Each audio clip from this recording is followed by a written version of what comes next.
बहुत पुराने समय की बात है, जब ना मोबाइल थे, ना इंटरनेट और ना ही बिजली की चमकती रोशनी। उस समय लोग प्रकृति के बहुत करीब रहते थे। छोटे छोटे गांव होते थे, मिट्टी के घर होते थे और लोगों के दिलों में अपनापन भरा होता था। एक ऐसे ही गांव में गोपाल नाम का 12 साल का लड़का रहता था। उसका परिवार बहुत साधारण था। उसके पिता किसान थे और माँ घर का काम संभालती थी।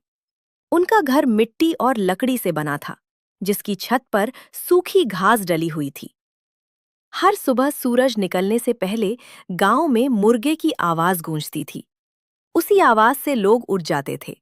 गोपाल भी अपनी आंखें मलते हुए उठता और सबसे पहले कुएं से पानी भरने जाता।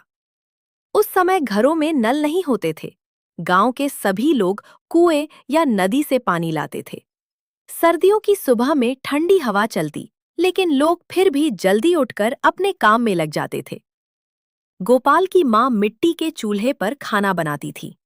लकड़ियां जलती और पूरे घर में धुएं की हल्की खुशबू फैल जाती। नाश्ते में कभी बाजरे की रोटी मिलती, कभी दही और गुड़। उस समय लोग सादा खाना खाते थे, लेकिन शरीर से बहुत मजबूत होते थे। गांव में बिजली नहीं थी। रात होते ही चारों तरफ अंधेरा छा जाता। लोग मिट्टी के दिए या लालटेन जलाते थे। बच्चे उन्हीं दियों की रोशनी में पढ़ाई करते थे।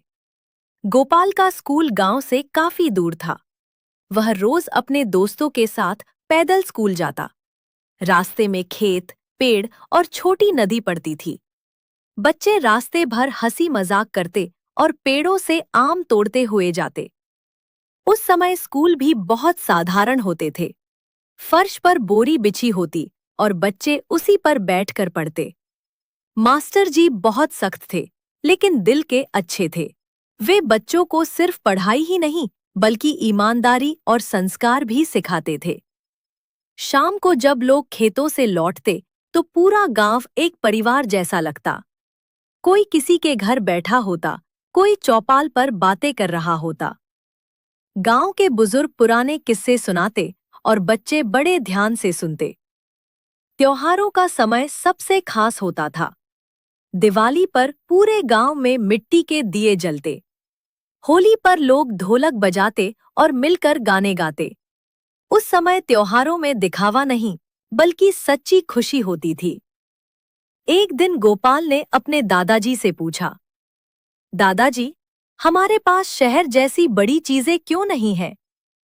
दादाजी मुस्कुराए और बोले, बेटा, हमारे पास जो है वही सबसे बड़ा खजाना है, प्यार, अपनापन और सुकून। गोपाल को दादाजी की बात पूरी तरह समझ नहीं आई। कुछ साल बाद गांव में पहली बार बिजली आई। लोगों ने बहुत खुशी मनाई। धीरे धीरे टीवी आया, फिर शहर जैसी चीजें आने लगीं। अब लोग पहले की तरह चौपाल पर कम बैठते थे। बच्चे खेलना छोड़कर टीवी देखने लगे। एक दिन गोपाल बड़ा होकर शहर गया। वहां ऊंची ऊंची इमारतें थीं, तेज गाड़ियां थीं और हर किसी के हाथ में मोबाइल था।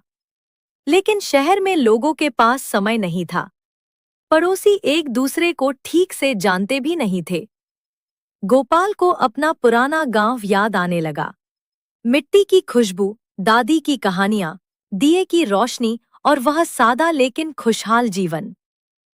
कुछ दिनों बाद वह वापस गांव लौटा। उसने देखा कि अब गांव भी बदल चुका था। लोग मोबाइल में व्यस्त थे और बच्चों को पुरानी कहानियां सुनाने वाला कोई नहीं था। उस रात गोपाल अपने पुराने घर के बाहर बैठा आसमान के तारों को देखने लगा। तभी उसे दादाजी की बात याद आई। सच्ची खुशी बड़ी चीजों में नहीं, बल्कि अपने लोगों के साथ बिताए छोटे पलों में होती है। उस दिन गोपाल ने तय किया कि वह गांव के बच्चों को पुराने समय की बातें जरूर बताएगा, ताकि वे अपनी संस्कृति और सादगी को कभी न भूलें। धीरे धीरे उसने बच्चों को मिट्टी के खिलौने बनाना, पेड़ों की पहचान करना और दादी नानी की कहानियां सुनना सिखाया। बच्चे भी उन कहानियों को बहुत पसंद करने लगे। अब हर शाम गांव में फिर से चौपाल सजने लगी।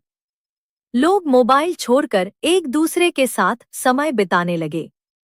और तब सभी को एहसास हुआ कि पुराने समय के लोगों के पास भले ही आधुनिक सुविधाएं कम थी, लेकिन उनके दिलों में प्यार, सम्मान और सच्ची खुशी बहुत ज्यादा थी। सीख। पुराने समय का जीवन सादा था, लेकिन उसमें अपनापन, मेहनत और खुशी भरी हुई थी। आधुनिक चीजें जरूरी है, लेकिन अपने रिश्तों और संस्कारों को कभी नहीं भूलना चाहिए।